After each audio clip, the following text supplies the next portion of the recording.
సేవే మార్గం, ఆధ్యాత్మికమే జీవనం. తరతరాల సాంప్రదాయం, గురువు చూపిన స్ఫూర్తి, ఇంటింట పూజలు, గ్రామ గ్రామాన నృత్యాలు. బంజారా సాంప్రదాయ ఉత్సవాల్లో భాగంగా ఆదిలాబాద్ జిల్లాలో నిర్వహిస్తున్న సేవాలాల్ జయంతి ఉత్సవాలపై స్పెషల్ రిపోర్ట్.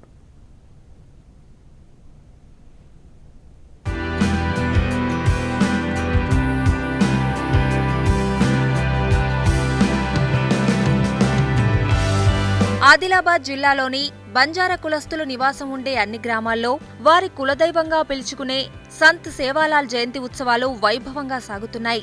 తెలంగాణ రాష్ట్రంలో తొలిసారి సేవాలాల్ మహారాజ్ ఉత్సవాలు అధికారికంగా నిర్వహిస్తుండటంతో బంజారా గ్రామాల్లో ఎక్కడ చూసినా లంబాడీ సాంప్రదాయ నృత్యాలు, దేవాలయాల్లో ప్రత్యేక పూజలు, యజ్ఞ హోమాది కార్యక్రమాలతో పండగ వాతావరణం నెలకొంది.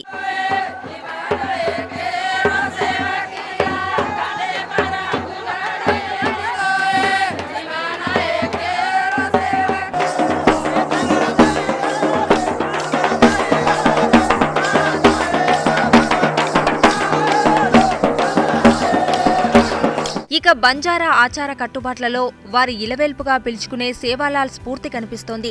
కర్ణాటక రాష్ట్రంలోని బళ్ళారి ప్రాంతానికి చెందిన స్వర్ణగుంప గ్రామంలో జన్మించిన సేవాలాల్ చిన్నతనంలోనే బంజారాల కులదైవమైన జగదాంబామాత బోధనలను నేర్చుకోవడమే కాకుండా వాటిని ఆచరణలో పెట్టాడు. ఏదైతే ఈ కార్యక్రమం ఈ రోజు రాష్ట్ర ప్రభుత్వం యొక్క ఆదేశాల మేరకు జిల్లాలో నిర్వహిస్తున్నటువంటి ఈ కార్యక్రమంలో మరి ఏ కార్యక్రమాన్ని అయితే ఈరోజు ప్రభుత్వం చేపడుతుందో మనలాంటి బాగా వెనుకబడిన ప్రాంతంలో చాలా పేదరికంలో ఉన్నటువంటి వారికి పాడి పంట అని మనం చెప్తాం. ఇప్పటికి కూడా అదే నినాదంతో ముందుకెళ్తున్నాం.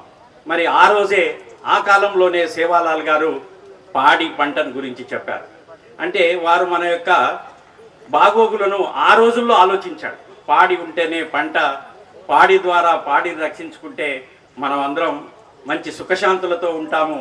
ఇంటి ముందు పశువులు, ఆవులు ఇట్లాంటివన్నీ ఉంటే మన భారతదేశం మరి మనలాంటి వెనుకబడిన ప్రాంతం చక్కగా అభివృద్ధి చెందగలదని. అయితే ఆదిలాబాద్ జిల్లాలోని ఏజెన్సీ మండలాల పరిధిలోని అన్ని లంబాడీలు నివాసం ఉండే గ్రామాల్లో మహిళలు, యువతీ యువకులు ఇలా చిన్న పెద్ద అనే తేడా లేకుండా ఇంటిల్లిపాది ఉత్సవాల్లో పాల్గొంటున్నారు.